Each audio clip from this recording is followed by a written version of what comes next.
once you did your setup, and for everyone's benefit, I would like to say his setup is entirely of NFT, and his initial thought process when he had come to us was to grow only Indian leafy greens, which was something we also wanted to propagate from day one. That if you are in India, then grow crops which people in India eat. So that's where we were also very attractive and enthused about the setup. But how actually it was on the ground? Once you did the setup, how has your journey been, and how did you see the response from the market? What all did you do essentially to make it work after we have done the setup? We did do a little bit of market research, on what should be the pricing. In fact, we hired a marketing agency which actually did the groundwork for us. Okay. Kind of people in Coimbatore, their spending capability, what is their interest level in clean food. We did do our research, and only after that we decided we should go full on into Indian greens. Our initial idea was all old forgotten greens. In Tamil Nadu, there's I don't know how many of you are from Tamil Nadu, but here we have a lot of traditional greens which are hard to come by. So we wanted to target those greens specifically and grow them and do a D2C model. We didn't want to do any B2B per se when we started with. Our idea was it's a 10,000 square feet farm, so the kind of produce which we do in a day per day should be around 70-80 kilos a day of leafy greens. We didn't think we would be able to tap into any B2B players at that point in time. So our full concentration was how do we build up the D2C model and how do we serve the customers. So what all we wanted to do. So what all did you do? What all did you do for that, for developing your D2C customer base? It's a difficult section to tap into. How did you acquire the customers, or how did you go about it? True. So, we did try a lot of models actually. And the last one which we are doing right now is the subscription model. I mean, that's what we found best, in terms of cost for both the customers as well as, us to run the business and make any, profit out of it or make any business sense.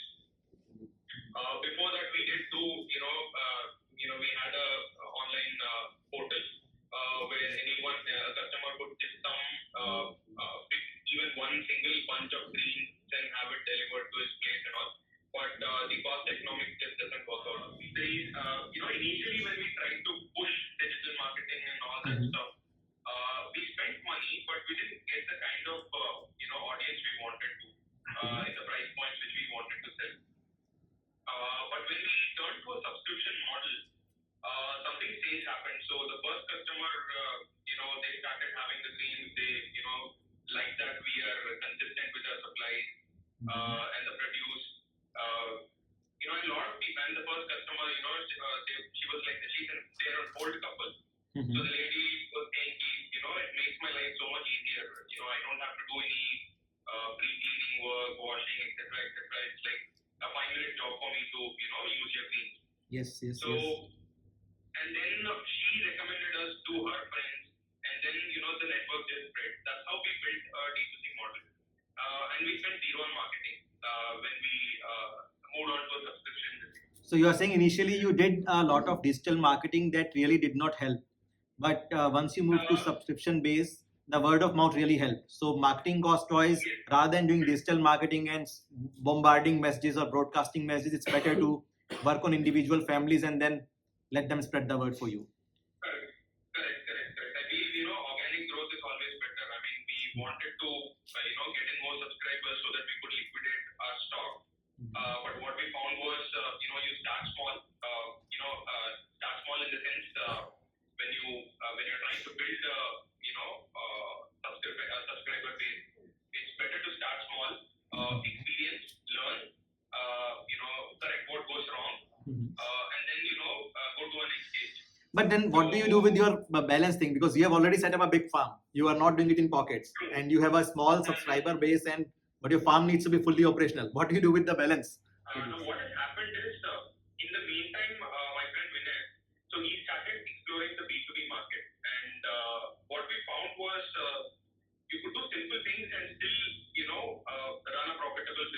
That's interesting. Yeah. So there's like tremendous demand for spinach, both in Coimbatore. I mean anywhere. So in Coimbatore right now the situation is that all the big retail outlets, whatever is here, whatever, all of them, we met a lot of people, and their only single worry was there's no one who supplies palak to them, spinach to them.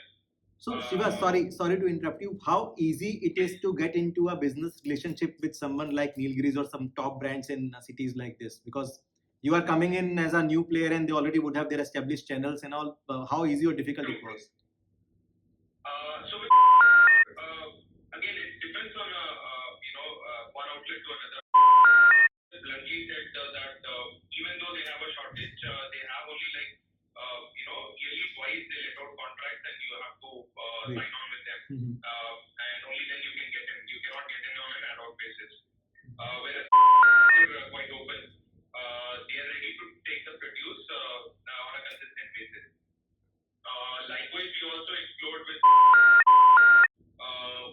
They were also happy with the kind of produce, but it's like either it's their way or our way. So there's no midway in between. Right. So for some of the greens, they say that you will have to provide me at 40 rupees, 30 rupees, 20 rupees, whatever prices they say, because they get a lot of other produce from it can be a chemical filled produce. They don't care. They don't care, they right? Need, they just need, and it's their business model, so nothing wrong in what they're doing. I mean that's how they work. That's how they operate. So it's a little difficult to crack. How was your experience with exotics? Did you do exotics or not at all? Lettuce versus spinach in Coimbatore market. What do you say? Spinach would fly. So it's not a rapid fire. So you can elaborate on that. It's not a rapid fire. So elaborate on that. Why is spinach better than lettuce? Yeah. So I'll tell you. So what we've done now is we were running short of spinach. So we contacted our friends and we were trying to source it from them and sell. And to be frank, in the last 1 month, I think more than 60% of what we sold was spinach. Okay. And we did good volumes in the last 20 days odd. And there's consistent demand for spinach. That doesn't mean that lettuce will not fly. Lettuce also goes. But the quantum, if you see, if I sell 10 kgs of spinach, I would be able to liquidate probably 1 kilo of lettuce.